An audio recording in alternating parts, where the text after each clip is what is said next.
નમસ્કાર મિત્રો, સીધું ને સટના એપિસોડમાં આપણે નરેન્દ્ર મોદી અને રાહુલ ગાંધી બંનેની એક તુલના કરવાની છે. તમને થશે કે બંનેની તુલના થઈ શકે, કારણ કે એક શાહજાદાની વાત છે અને એક ગરીબ ઘરમાંથી ચા વેચતા વેચતા નેતા બનેલા મહાશયની વાત છે. પણ બંને વચ્ચે આજે વિશેષ તુલના એટલા માટે કરવી પડે છે કે જેમ જી ની નીટ પરીક્ષાનું જે આંદોલન ચાલ્યું એના પેપર લીકેજ ના સંદર્ભમાં અને બીજા મુદ્દાઓ શિક્ષણ વ્યવસ્થાના સંદર્ભમાં એ આંદોલન જે રીતે ચાલ્યું એમાં પ્રાઇમ મિનિસ્ટર નરેન્દ્ર મોદી અને લોકસભામાં વિપક્ષના નેતા એટલે કે પ્રાઇમ મિનિસ્ટર ઇન વેઇટિંગ, કારણ કે આપણે ત્યાં વેસ્ટમિનિસ્ટર પ્રણાલી છે, સંસદીય પ્રણાલી છે, એટલે પ્રાઇમ મિનિસ્ટર ઇન વેઇટિંગ લોકસભામાં વિપક્ષના નેતા હોય એમને ગણવામાં આવે. એટલે રાહુલ ગાંધી એ બંનેની ભૂમિકાના સંદર્ભમાં આપણે આજે ચર્ચા કરવી છે. અને આ ચર્ચાને અંતે આપને લાગે કે આ એપિસોડ સૌથી વધારે શેર કરવા જેવો છે તો જરૂર શેર કરજો. અને આપણી YouTube channel doctor Hari Desai Satyam Evam Tathyam એ પણ સબસ્ક્રાઇબ કરવા માટે દેશમાં અને વિદેશમાં મિત્રોને જરૂર જણાવશો. તો વાત નરેન્દ્ર મોદીની, વાત રાહુલ ગાંધીની. તમને ખ્યાલ છે કે પરમ દિવસે એટલે કે સોમવારે સંસદનું ચોમાસું સત્ર શરૂ થયું. અને ચોમાસું સત્ર શરૂ થાય એ પહેલા જ એવો અણસાર તો મળી ગયો હતો કે દેશભરમાં જે રીતે નીટની પરીક્ષાઓના પેપર લીક થયા છે અને બીજા ગવર્મેન્ટની પરીક્ષાઓના પેપર લીક થાય છે, જે રીતે શિક્ષણ માફિયાઓ એ કરામતો કરી રહ્યા છે અને એ સરકારી પક્ષ સાથે જોડાયેલા હોય છે એવી સામાન્ય જે છાપ હોય છે, એની વિરુદ્ધમાં દેશભરમાંથી એક જુવાળ ઉભો થયો હતો. એટલે સંસદમાં પણ એના પડઘા પડે એ સ્વાભાવિક હતું. અને થયું પણ કંઈક એવું જ. પહેલા દિવસે જંતર મંતર પર જે કોકરોચ જનતા પાર્ટી એનો ઉદય એ વિવાદાસ્પદ છે, પણ અભિજીત દીપકે જે અગાઉ આમ આદમી પાર્ટીના કાર્યકર પણ હતા અને આમ આદમી પાર્ટીની દિલ્હી સરકારમાં નોકરી પણ કરતા હતા, એ મહાશય જેમને આમ આદમી પાર્ટીના નેતાઓનો ટેકો છે અને એમણે એક આઇકન પણ શોધી કાઢ્યો, સોનમ વાંગચુક, અને એમને ઉપવાસ ઉપર બેસાડ્યા. અને એ ઉપવાસ બહુ લાંબા ચાલ્યા અને છતાં મોદી સરકારને કોઈ ફરક પડતો હોય એવું લાગ્યું નહીં. કારણ કે મોદી સરકાર એ સંવેદનશીલ સરકાર નથી અને એને કાંઈ પડી નથી એવું છે ને એ હંમેશા બતાવે છે. કાંઈ થવાનું નથી. આફતમાં અવસર શોધવાની પરંપરા એમણે ગુજરાતમાં મુખ્યમંત્રી હતા ત્યારથી શોધી કાઢી છે. અને હવે 12 વર્ષથી એ પ્રાઇમ મિનિસ્ટર છે, પણ એમણે જે આપેલા વચનો છે કે દર વર્ષે 2 કરોડ સરકારી નોકરીઓ એ આપશે, પરંતુ આજ સુધી 2 કરોડ નોકરીઓ મળી નથી. એ પણ એટલી જ હકીકત છે. યુવા વર્ગમાં અજંપો છે. આખી સરકાર છે ને એ જાણે કે આઉટસોર્સિંગ ઉપર ચાલતી હોય એવો માહોલ રચ્યો છે એમણે.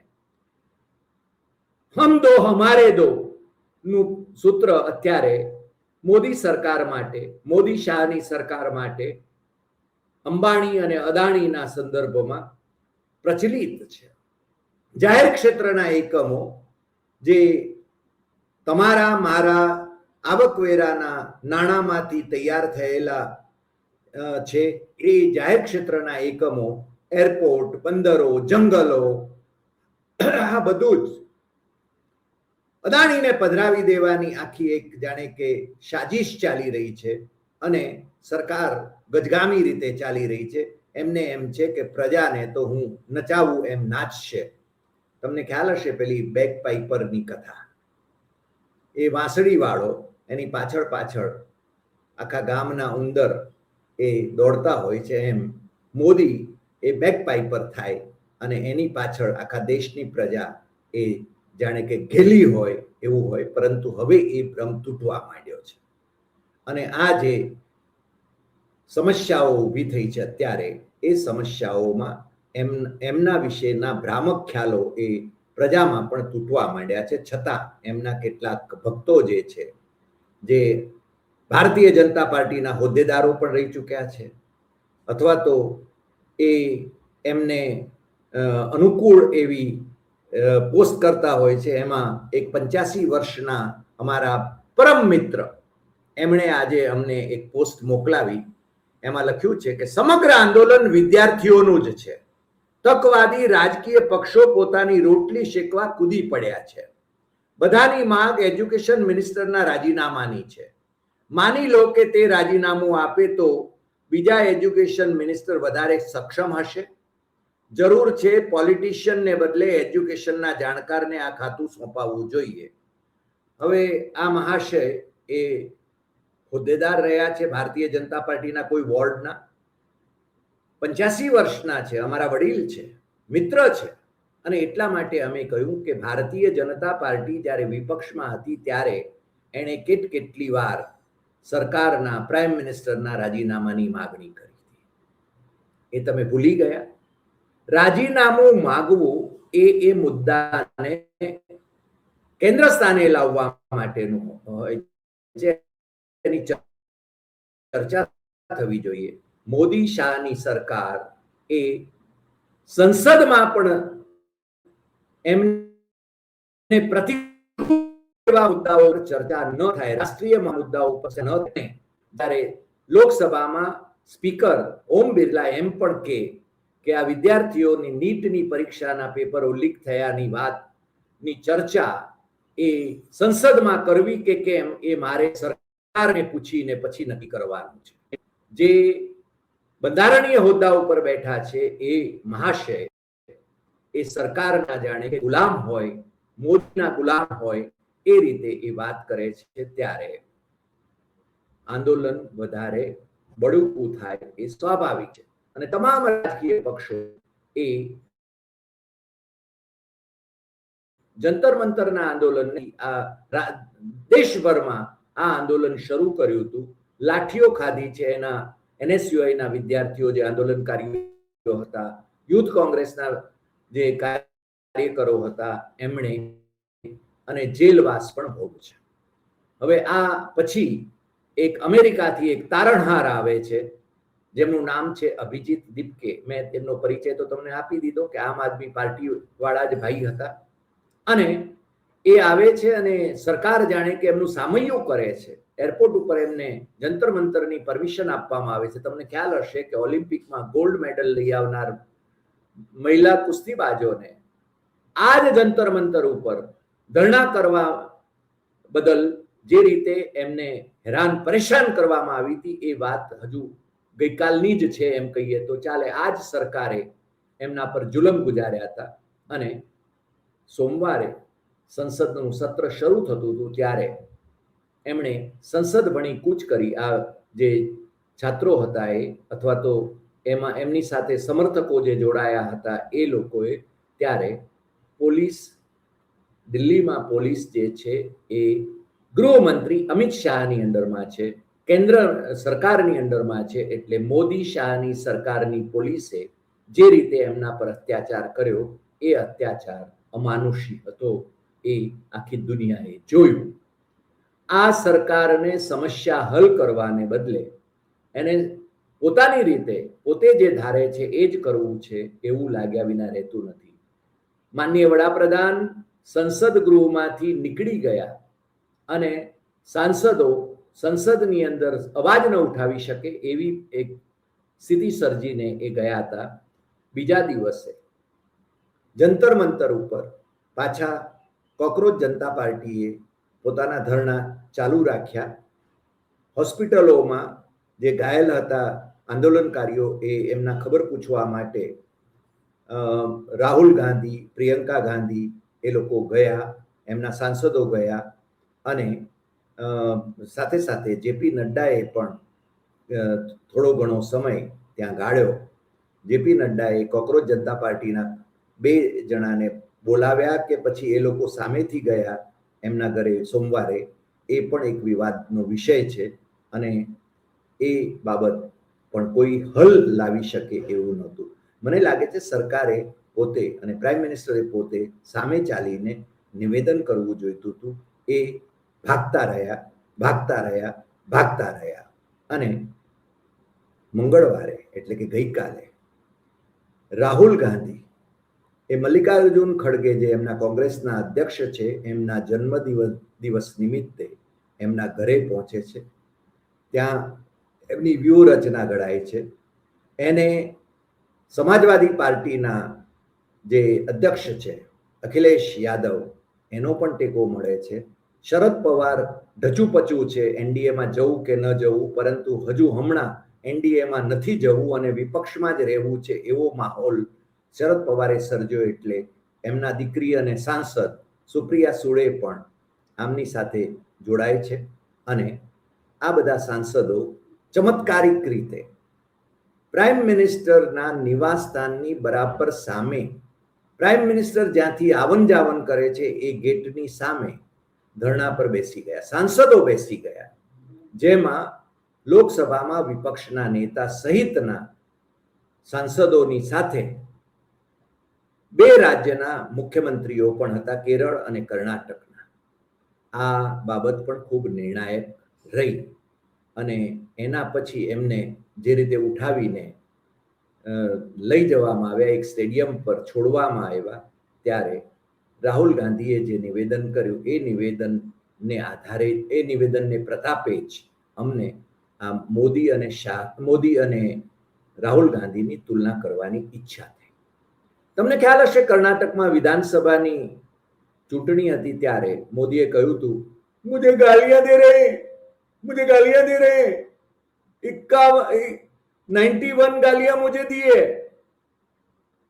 એ જાણે આમ પ્રજાની સહાનુભૂતિ મેળવવા માટે રડી પણ શકે છે, ખોટું રડી શકે છે અને 91 ગાળો મને આપી આ લોકોએ, એટલે કે કોંગ્રેસે. એમના ટાર્ગેટ ઉપર હંમેશા કોંગ્રેસ અને રાહુલ ગાંધી જ હોય છે, બીજું કોઈ નથી હોતું.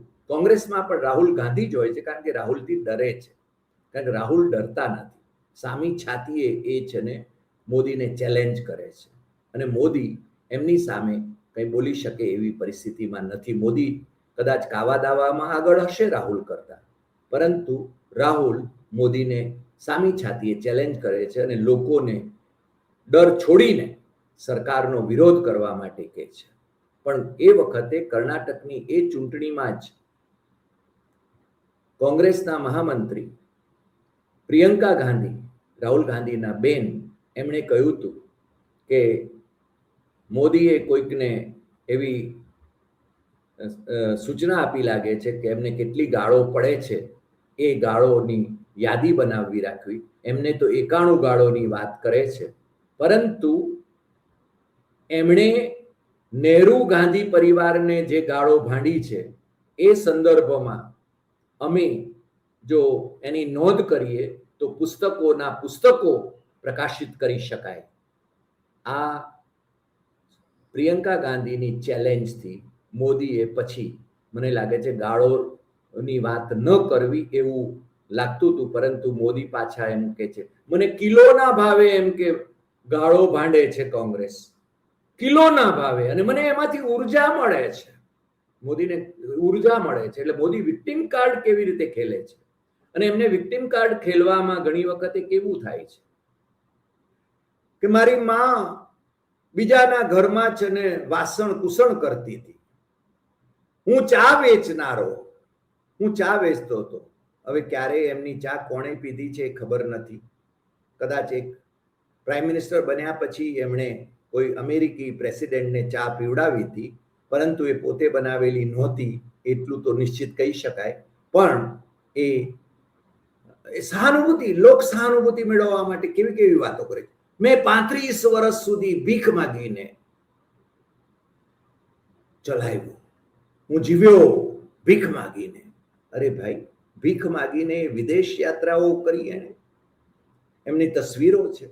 એટલે ખરેખર તો છે ને જે પ્રકારના જુઠ્ઠાણાઓ એમના નામે લખાયેલા છે અને જે રીતે ટ્રમ્પના જુઠ્ઠાણાઓ ત્યાંના અખબારોમાં પાનાના પાના ભરાઈને પ્રકાશિત થયા છે. ભારતમાં તો હવે એમને મીડિયા ઉપર જે રીતનો કંટ્રોલ આણ્યો છે એનાથી કોઈ મીડિયાની તાકાત નથી કે એ મોદીએ કેટલા જુઠ્ઠાણાઓ કયા એની વાતને એ ખાસ છાપી શકે. ઉપરથી એમની સ્તુતિ કરવાની, અને ઘણી વખતે પોતાને નોન બાયોલોજિકલ કહે છે. હું તો ઈશ્વરીય અવતાર છું, ઈશ્વરે મોકલાવેલો છે. એમની પાર્ટીના લોકો પણ એમ કહે છે કે બ્રહ્માનો અવતાર છે. ઘણી વખતે એમની તસવીરો એમની પાર્ટીવાળાઓ શેર કરે છે કે રામ ભગવાન બટુક સ્વરૂપે એમને આંગળી પકડીને લઈ આવે છે રામ મંદિરના પ્રસંગે. છતાં મને લાગે છે 2024ની ચૂંટણીમાં એ એમનો પક્ષ એ સાદી બહુમતી પણ મેળવી શકતો નથી. એમણે એવી વ્યવસ્થા કરી છે કે ચૂંટણી પંચ પણ એ ધારે એ કરે, કારણ કાયદો બદલી નાખ્યો છે. વિપક્ષોને ગૃહમાંથી સસ્પેન્ડ કરીને પણ એમણે એમણે વિધેયકો મંજૂર કરાવીને રાષ્ટ્રપતિની અસેન્ટ લઈને કાયદાઓ બદલી નાખ્યા છે, જેથી ચૂંટણી પંચના મુખ્ય કમિશનર અને બીજા કમિશનરોને આજીવન સુરક્ષા કવચ મળે, એમની સામે કોઈ સિવિલ કે ક્રિમિનલ કેસ થઈ ન શકે. આ મોદીના ખેલ છે. અને એમણે હવે કદાચ રાષ્ટ્રપતિ થવું છે. આમ તો પ્રાઇમ મિનિસ્ટર રહી શકે ત્યાં સુધી તો પ્રાઇમ મિનિસ્ટર રહેવું છે. બીજા લોકો 75 વર્ષે રિટાયર થઈ જાય તો ચાલે, અથવા તો એમને માર્ગદર્શક મંડળમાં ધકેલી દેવાના. જેમણે એમની આંગળી પકડીને એમને મોટા કર્યા, જેણે નિસરણી આપી એ નિસરણી તોડી નાખવાની એ મોદીની આદત છે. લાલકૃષ્ણ આડવાણી અને ડોક્ટર મુરલી મનોહર જોશી આ બંને તો એના જ્વલંત ઉદાહરણો છે કે જેમણે મોદીને હંમેશા બચાવ્યા હતા, એમના હોદ્દાને બચાવ્યો હતો, અને એમને જ મોદીએ પ્રાઇમ મિનિસ્ટર બનતાની સાથે માર્ગદર્શક મંડળમાં ધકેલી દીધા અને એમને નોન એન્ટિટી બનાવી દીધા. હવે આ મોદી, મેં કહ્યું એમ કે વિક્ટિમ કાર્ડ એ સતત ખેલ્યા કરે છે. ઘણી વખતે એ છે ને હિમાલયમાં હું તો તપ કરવા ગયો હતો, આમ કરવા ગયો હતો. મને લાગે છે એમને ઘણી બધી વેશભૂષાઓ પણ કરવાનો ખાસો અનુભવ છે, અભરખો છે. ઇમરજન્સીમાં એમણે ભૂમિકા ભજવ્યાનો આમ તો આરએસએસે જે મહાગ્રંથ બહાર પાડ્યો છે એની અંદર બહુ ઝાઝો ઉલ્લેખ નથી, પણ એમણે પોતે જ છે ને સ્વાવલંબી છે, પોતાના પ્રચારમાં એ સ્વાવલંબી છે. એટલે ઇમરજન્સીમાં એમણે ભૂગર્ભમાં રહીને ઘણી બધી ભૂમિકા ભજવીની એના દાવાઓ કરે છે. પણ ડોક્ટર સ્વામી એ દાવાઓને નો ફુગ્ગો ફોડી નાખે છે. અને તમને ખ્યાલ છે કે ડોક્ટર સ્વામી એમના વિશે જે કહે છે એ કે એ એરપોર્ટ ઉપર અથવા તો રેલવે સ્ટેશને મને લેવા માટે આવતા હતા અને એ પછી એ જ્યાં જવાનું હોય ત્યાં લઈ જતા હતા. આટલી જ એમની ભૂમિકા હતી. પણ મોદી સ્વાવલંબી છે. એ બાંગ્લાદેશ વોરમાં વખતે પણ જાણે કે પોતે બહુ જ સક્રિય હતા એવું કહે છે.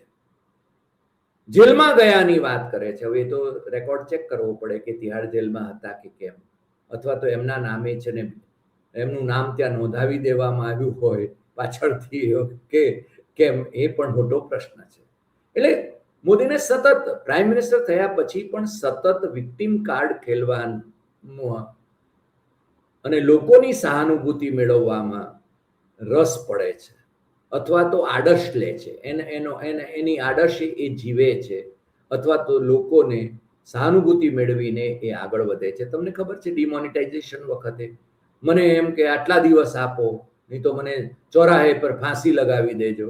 હવે આવી વાત છે. અથવા તો એમના માતુશ્રીને મળવા જાય. મને લાગે છે માને મળવા જાય ત્યારે માણસ ઘરમાં જાય, ઘરમાં એક ખંડમાં બેસીને એ છે ને માની સાથે વાત કરે. પણ મોદી એ કેમેરાની સાક્ષીએ બહાર માને પણ બહાર બોલાવીને પોતે પણ બહાર એ રીતે કેમેરાની સાક્ષીએ જાણે કે દુનિયા આખી જુએ એ રીતે એ પોતે સહાનુભૂતિ મેળવવાની. મેં કહ્યું ને કે ગરીબાઈની વાત અથવા માને માટેનું પેલું, અને એ જ માને એ ડિમોનિટાઇઝેશન વખતે પેલા બેંકની લાઈનમાં પણ ઊભા રાખી શકે એ વાત છે. બાકી તો અનેક કિસ્સાઓ આપણે કહી શકીએ એમ છીએ, પરંતુ આની તુલનામાં રાહુલ ગાંધીની તમે વાત કરો તો રાહુલ ગાંધી તો is born with a silver spoon.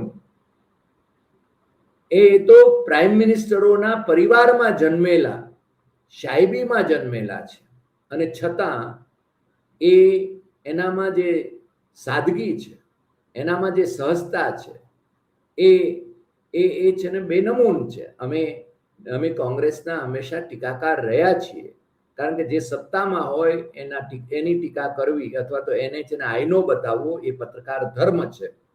Bharatiya Janata party સત્તામાં હોય તો એને છે ને એની ત્રુટિઓ તારવવી એ પત્રકાર ધર્મ છે, એવું અમે હંમેશા કહેતા રહ્યા છીએ. અમે કોઈ પાર્ટીમાં ક્યારેય હતા નહીં, છીએ નહીં, અને છતાં ઘણી વખતે ઘણા અંધભક્તો એમ કે તમે કોંગ્રેસના પ્રવક્તાની જેમ વાત કરો છો. ભાઈ, સાચી વાત કેવી એ જો તમને એવું લાગતું હોય તો પછી તમે છે ને અમારી વાત સાચી નથી એ પુરવાર કરો. તમે છે ને લખો, મુદ્દાસર લખો. માત્ર આવું એક હિટ એન્ડ રન કરવાનો કોઈ અર્થ નથી હોતો. રાહુલ ગાંધી, મેં કહ્યું એમ કે ગઈકાલે જે રીતે પ્રાઇમ મિનિસ્ટરના નિવાસસ્થાનની સામેથી એમને 17 પોલીસ વાળાઓએ ઊંચકવાની કોશિશ કરી અને એમને છે ને ફે થઈ ગઈ અને એને ઊંચકીને લઈ ગયા. ખરેખર તો એમને ગરિમાપૂર્ણ રીતે લઈ જવા જોઈએ. બધા જ લોકસભાના સભ્યો અથવા તો રાજ્યસભાના સભ્યો જે એમાં સહભાગી હતા એમનું માન જળવાવું જોઈએ, પરંતુ એ જાણે કે આતંકવાદીઓ હોય એ રીતે એમને ઊંચકીને પોલીસે લઈ જવા પડે. પોલીસે પહેલાથી એમને સંદેશો આપ્યો હતો કે તમને અહીંયાથી હટાવવાનો અમને આદેશ મળ્યો છે, પરંતુ એ આદેશ આપનાર કોણ હતો? કાં તો પ્રાઇમ મિનિસ્ટર હોય ને કાં ગૃહમંત્રી હોય. અને રાહુલ ગાંધીએ માત્ર શિક્ષણ મંત્રીનું જ રાજીનામું નહીં, પરંતુ પ્રાઇમ મિનિસ્ટરનું રાજીનામું પ્રાઇમ મિનિસ્ટરના ઘરની સામે જઈને માગ્યું છે.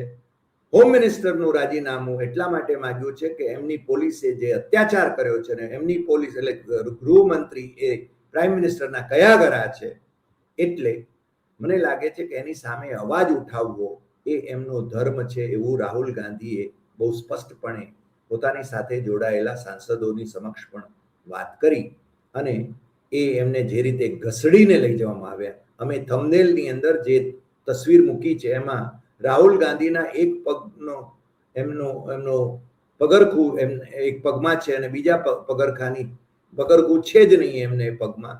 આ એમને જે પેલા સ્ટેડિયમ ઉપર લઈ જઈને પછી છોડવામાં આવ્યા એના પછી છે. પરંતુ એ સ્ટેડિયમ ઉપર પણ એમણે જે સ્ટેટમેન્ટ કર્યું એ સ્ટેટમેન્ટમાં એમણે ક્યાંય વિક્ટિમ કાર્ડ ખેલ્યું નથી, કારણ કે તો બાહોશ માણસ છે.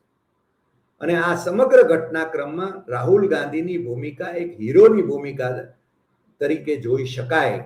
અને એટલા માટે આમ આદમી પાર્ટીના સંજય સિંહ અને પૂર્વ મુખ્યમંત્રી આમ આદમી પાર્ટીના નેતા આતિશીએ જે રીતે ટ્વીટ કરીને રાહુલ ગાંધીની વિરુદ્ધમાં એમણે ટ્વીટ કર્યું, છતાં રાહુલ ગાંધીએ એમની વિરુદ્ધમાં પણ કશું કહેવાનું પસંદ નથી કર્યું, કારણ કે રાહુલ જાણે છે એ તો ગજગામી છે, ગજગામી ચાલે છે. એને શું કરવું, એનો શું ધર્મ છે, એનો વિપક્ષના નેતા તરીકે શું ધર્મ છે, એણે બહુ સ્પષ્ટપણે ગઈકાલે સંબોધનમાં કહ્યું હતું કે બધાને હું વ્યક્તિ મટી જાઉં છું, હું બધાની વાત આગળ લઈને ચાલવામાં માનું છું. જ્યારથી હું વિપક્ષનો નેતા થયો, લોકસભામાં વિપક્ષનો નેતા થયો છું ત્યારથી. એટલે રાહુલ ગાંધીએ ક્યારે મને છે ને આ રીતે મારી મજાક ઉઠાવી, મને પપ્પુ જાહેર કરવા માટે અબજો રૂપિયા ખર્ચ્યા, આની વાત તો એમણે છે ને એ વખતે જ્યારે પ્રશ્ન આવ્યો ત્યારે કન્યાકુમારીથી કાશ્મીર સુધીની એમની જે ભારત જોડો યાત્રા હતી એ વખતે એમણે કહ્યું, એ વખતે પોલ ખોલી હતી મોદી સરકારની કે મોદી સરકારે કેવા ખેલ કર્યા છે. તમને ખ્યાલ હશે કે એક નિવેદન હતું જે આમ તો ખરેખર મોદીનું નિવેદન હતું, અને છતાં રાહુલ ગાંધીને નામે ચડાવી દેવામાં આવ્યું હતું કે આ બાજુથી બટાટા નાખો અને બીજી બાજુથી સોનું નીકળશે. આ નિવેદન ખરેખર રાહુલનું નહોતું, પરંતુ ભારતીય જનતા પાર્ટીનો સોશિયલ મીડિયા જે રીતે અટકચાળા કરે છે, જે રીતે એ લોકો ખેલ કરે છે, જે રીતે જેને અડધા પડધા એ વિડીયોને કાપીને જે રીતે સોશિયલ મીડિયામાં ભ્રમ ફેલાવે છે એ તમે જાણો છો.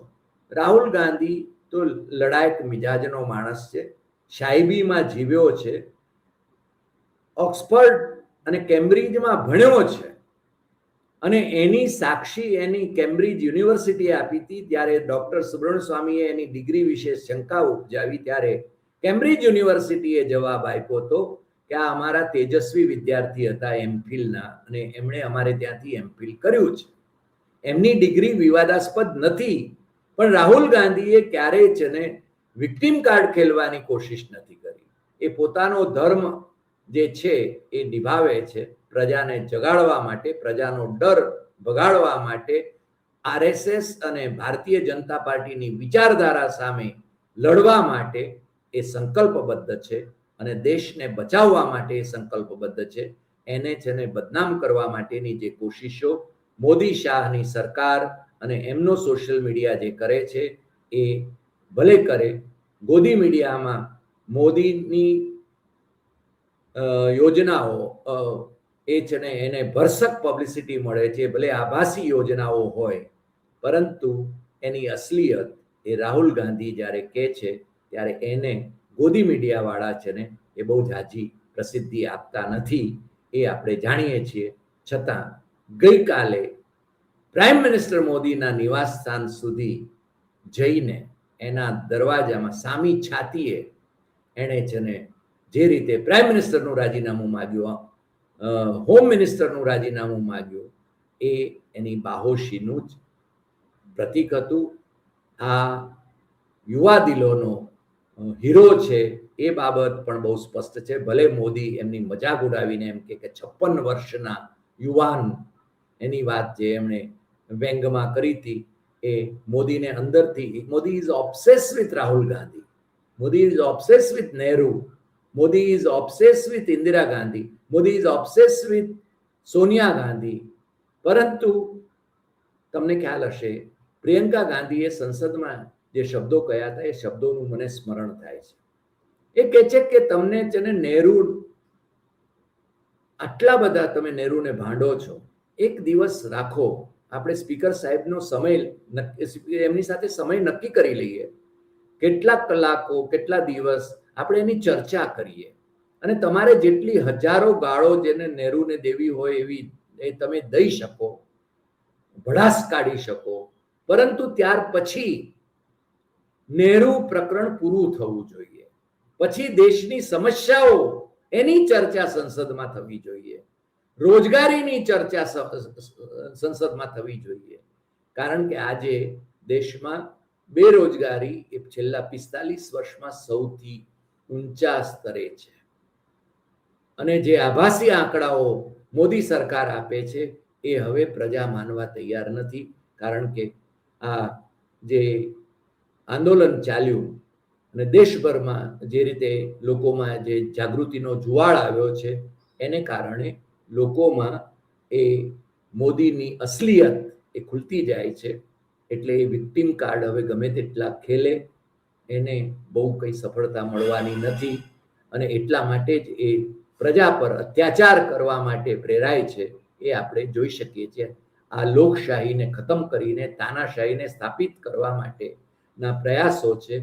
અને છેલ્લે મારે એક વાત કહેવી છે, જે આપણા પૂર્વ વિદેશ મંત્રી અને પૂર્વ વિત્ત મંત્રી એવા રાજપુરુષ આઈએએસ રહેલા એ યશવંત સિન્હાજીએ એક વાત કરી હતી. એમને પૂછવામાં આવ્યું કે જે રીતે મોદીના નિવાસ એટલે કે પ્રાઇમ મિનિસ્ટરના નિવાસની સામે રાહુલ ગાંધી અને બીજા, રાહુલ ગાંધીની સાથે બે મુખ્યમંત્રીઓ, મેં કહ્યું એમ કેરળ અને કર્ણાટકના મુખ્યમંત્રીઓ પણ જોડાયા, એમની સાથે સમાજવાદી પાર્ટીના સુપ્રીમો અખિલેશ યાદવ અને ઇવન એનસીપીના સાંસદ સુપ્રિયા સુળે, શરદ પવારના દીકરી, એ પણ જોડાયા, અને બીજા પણ ઘણા બધા જોડાયા. પણ એમ કે આવું જો અટલજી પ્રાઇમ મિનિસ્ટર હોય અને એમના દરવાજાની સામે જો ધરણા કરવામાં આવ્યા હોય આવી રીતે, તો અટલજી શું કરે? તો એમણે બહુ સરસ વાત કરી કે અટલજી એમને જઈને મળે, અટલજી એમનો આદર સત્કાર કરે અને એમને સાંભળે અને એમને પોતાને ત્યાં તેડાવીને ચા પાણી કરાવીને એમની જે વાત છે એ કાને ધરે. આ બંનેમાં ફરક આ છે. મોદી અને અટલજીમાં ફરક આ છે. રાહુલ ગાંધી અને મોદીનો ફરક તો આપણે જાણીએ છીએ, પરંતુ ભારતીય જનતા પાર્ટીના જ જે પ્રાઇમ મિનિસ્ટર હતા અટલ બિહારી વાજપેયી, એમની અને મોદી એ પણ ભારતીય જનતા પાર્ટીના પ્રાઇમ મિનિસ્ટર છે, પરંતુ બંને વચ્ચે જમીન આસમાનનું અંતર છે. પ્રજાએ નક્કી કરવાનું છે, તમારે નક્કી કરવાનું છે કે બંને વચ્ચે શું અંતર છે. રાહુલ ગાંધી અને મોદી એ બંને વચ્ચેના અંતરને તમારે યોગ્ય રીતે જોવાનું છે, સાચી રીતે જોવાનું છે એમ કહીએ તો ચાલે, કારણ કે તમે વોટ્સઅપ યુનિવર્સિટીના અપપ્રચારથી પ્રેરાઈને જો એમના વિશે અભિપ્રાય બાંધો તો એ યોગ્ય નથી જ નથી. આજે આટલી વાત. ફરી મળીશું નવા એપિસોડમાં નવા વિષય સાથે. તમને જો આ એપિસોડ ગમ્યો હોય તો સૌથી વધુ શેર કરશો, લાઈક કરશો, કમેન્ટ કરશો અને આપણી YouTube channel doctor Hari Desai Satyamev Tathyam એ સબસ્ક્રાઇબ કરવા માટે દેશમાં અને વિદેશમાં મિત્રોને જરૂર જણાવશો. નમસ્કાર.